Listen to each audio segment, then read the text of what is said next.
welcome to Crypto Sapiens. I am joined today with an amazing guest, Wendy O. Wendy, we're so happy to have you on Crypto Sapiens. It was amazing connecting with you at USC and hearing your panel with the blonde broker. Yeah, so if you can tell us a little bit about how you got into crypto, how you got into Web3, I'd love to hear from you and what drives you and what your why is every day. Web3 isn't real yet because we're still we're not even there yet. It's not even built out. I know I'm a little bit of a negative Nancy, but you gotta keep it real. Oh, my curtains just came. Yay. Anyways, just kidding. Sorry. I've got ADHD, so I'm all over the place. ADHD club. I'm all over the place. No, but the Y3K event at USC was absolutely amazing. Not only because that's the second time I've gotten to speak at USC, but it's funny because I could never afford to go to college there. Yeah, I saw that post. And I'm not the person that they would let in ever, which is totally fine. But shout out to Tony for putting on the event. I'm always more than happy to support real community events in Web3, in crypto, in NFTs, for families and kids in underserved communities, because that's my demographic. So I got into crypto end of 2017, heard about Bitcoin 2010, 2011, didn't buy any then because it was super hard to buy way back when, and nobody knew what this junk was. With that being said, I went into a TD Ameritrade and I asked if I can start trading stocks, because I was like, how do you do that? You go to a financial firm and you need $25,000. And I was like, I don't have $25,000 for you.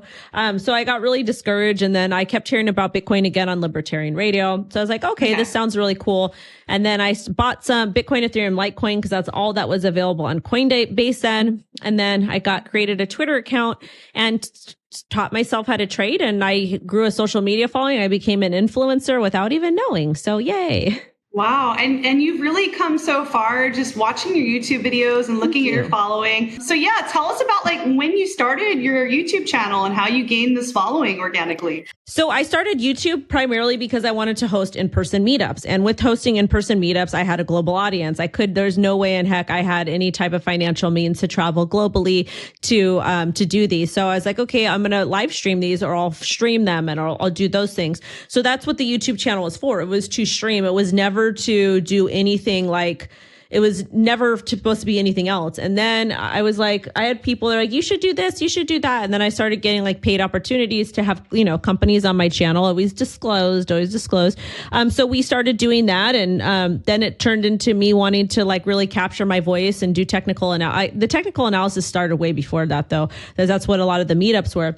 So it was just me live streaming and talking about technical analysis, and then crypto news, and then some of the paid interviews. And it just turned into this big empire. That's still a baby empire, but we're growing. And I'm just very thankful to be here talking with you and get to meet with people on a global scale. And I'm just so very grateful and thankful. So that actually leads me to my next question. I love that you came back to the gratitude and being thankful, right? You have to, you have to, because there's so many people that they make money, whether it's in crypto or not, and they don't give back.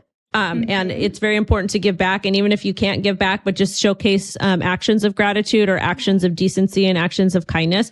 A simple smile can actually change somebody's day. And that's what we want to do. The world sucks. So let's make it better.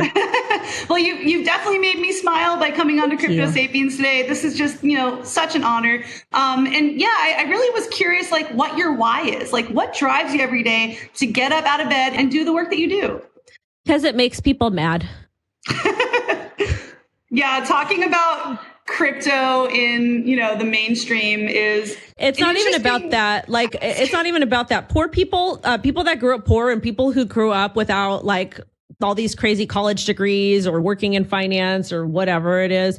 We're not supposed to be free thinkers, and we're not supposed to be in the forefront of a lot of this stuff. So I'm here to break a lot of these complex topics down for people that come from where I come from. And it wasn't that we weren't given a shot; it just wasn't a priority. Eating and putting food on the table was a priority. So I think it's important to provide people with an opportunity to self-educate, and that's what we promote a lot. We do a lot of promotion on the channel, and 99% of the promotion is self-education, and that's basically taking 10 minutes a day to continue to do research and all that stuff.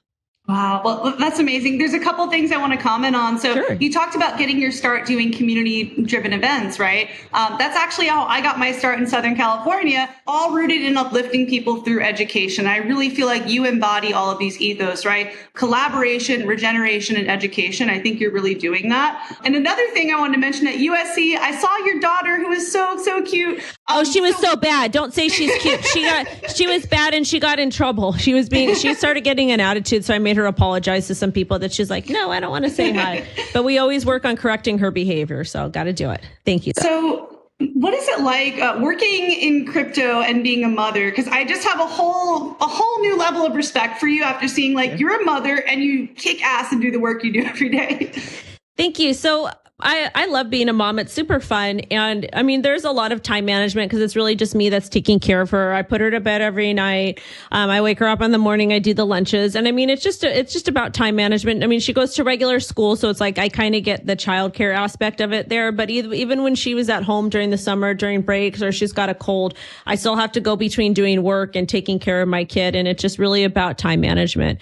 And it's just I'm just really always blessed and humbled that I get to work from home and be a stay-at-home mom and have a really awesome career while being able to tend to my child 24/7, 365. Absolutely. That's such a blessing. And, you know, the workshop I gave at USC, I talked about the transition into the gig economy, right? How we're transitioning into a more self-sovereign workforce where we can work from home and have ownership of our employment in working crypto, right? The company I'm working with, Opolis, we help independent contractors, freelancers, like digital nomads get like all the stuff they need to basically thrive as an independent worker. So that has been a huge part of my mission. Also now working with Crypto Sapiens, helping to educate on some of these concepts, talk with different thought leaders and people just doing good things in the industry. So yeah, speaking of the industry, I know, you know, just seeing a lot of your tweets on X's, I don't know how to say it now. So yeah, just seeing some of your tweets, I've been seeing, you know, you have a lot to say just about the climate of cryptocurrency in general. Sam Bankman-Fried, the SEC. What is your current take on the sentiment and the future of crypto, the industry as a whole? If the same administration stays in power and stays in office, there will not be crypto in the United States of America. And unfortunately, because of the social issues that this current administration represents, people feel that if they go elsewhere or they look elsewhere, that it's going to be a problem and there's going to be drama, et cetera. And I get that sentiment too, because some of the social issues are impactful to me. I am a woman, but at the end of the day, I'm a firm believer if you have access to more money or access to ability to make more money, you can then afford better products and services, which means if you need certain things done, you can go get those. And a lot of times there's compromise that needs to be made. So unfortunately, it's a very black or white thought process that I have with that. And I know a lot of people get mad about it, but I don't really care because all this administration has done is just consistently attack crypto. We have people like Elizabeth Warren, who has a yearly salary of approximately $190,000 a year, but she's worth like $73 million. That should be illegal. Like you're 95, I read somewhere today, 95% of government funds come from taxpayer dollars. So if we're spending 95% of the government, or if the government is funded by 95% of taxpayer dollars, that means I'm funding, you're funding. We should have better access to things. Like what's happening is absolutely ridiculous.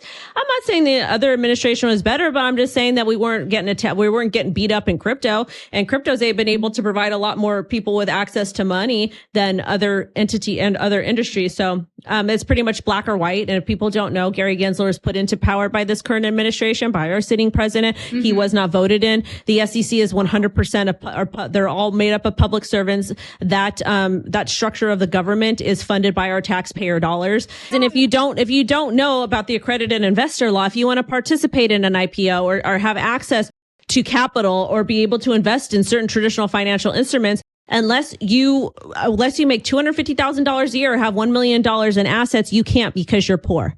And that is a law that is pushed through, or that is something that was created, I believe, by the SEC. And they're more than happy to keep it in because they want poor people to take payday loans out, which is like 200% interest. They want you to go to casinos and gamble. They don't care about lottery tickets and scratchers in your neighborhoods. But then when it comes to being able to become financially literate, maybe invest in stocks or do those types of things, they don't want you to because they think you're stupid and poor, which in reality you're not. And I'm not opposed to having a test for everybody, like a simple test, not necessarily a simple test, but something that just shows financial literacy. But a lot of the stipulations that we have in America are just dumb with a lot of these certifications and stuff. Like, show me your basic understanding, or heck, limit it to 5% of your annual salary or whatever. Because let's face it, a lot of people that are in the system, they can pull a certain amount of money from their checks that they're getting a month, and then they can take that and go gamble and do whatever the hell else they want with it. And there's no cap on that. So again, I'm not going after anybody. I'm just kind of trying to present facts here. Wow. Yeah, no, you make a lot of good points. So when talking about financial literacy, I think the work that you're doing is really important, number one. Number two, it's just a very startling thing to think about that our taxpayer dollars are going towards these predatory financial institutions that are taking away our sovereignty and ownership of our own assets. So we're paying to have our power taken away from us in the United States, which is just really startling and kind of scary to think about. So this leads me into the next point I want to talk about with you. So what conversations do you think need to happen to change the current sentiment of the SEC and the way things are in the United States?